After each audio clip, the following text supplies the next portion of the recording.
ఏం కావాలి? ఓ మరి విన్నారు కదా, క్రిస్టీకి వాటర్ మిలన్ ఐస్ క్రీమ్ కావాలంట. ఒక వాటర్ మిలన్ తీసుకున్నాను. ఒక వాటర్ మిలన్ తీసుకొని చిన్న చిన్నగా ముక్కలుగా కట్ చేసి అందులో కొంచెం షుగర్ యాడ్ చేసి ఆల్రెడీ మిక్సీ జార్లో వేసాను. జ్యూస్ అయిపోయింది. మా దగ్గర already ice cream making box ఉన్నది. ఇది కొంచెం వాష్ చేసుకున్నాను. బాగా కలపాలి, లేకపోతే చిక్కగా ఉన్నదంతా అడుగున ఉండిపోతుంది.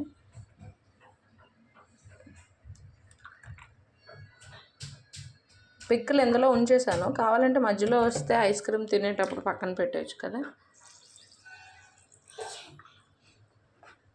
2 సరిపోతాయి బేబీ.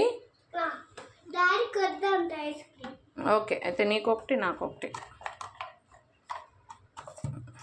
మరి చూసారు కదా, 2 వేసాను. ఫ్రిడ్జ్ ఓపెన్ చేయి బేట.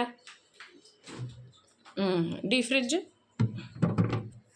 చక్కగా డీ ఫ్రిడ్జ్లో పెట్టేసుకున్నాను. చూసారు కదా, కరెక్ట్గా ఒక 3 అవర్స్ హైలో 6లో పెట్టేసాను. చూసారా, క్లోజ్ చేసేసాను. రిమైనింగ్ అంతా జ్యూస్ తాగేస్తా కదా బుజ్జి. రిమైనింగ్ అంతా జ్యూస్ తాగేస్తాడు. మీరు ఇలాంటి ఐస్ క్రీమ్స్ ఎప్పుడైనా చేస్తే కామెంట్ చేయండి. మీకు ఈ వీడియో నచ్చినట్లయితే like and subscribe. Bye friends.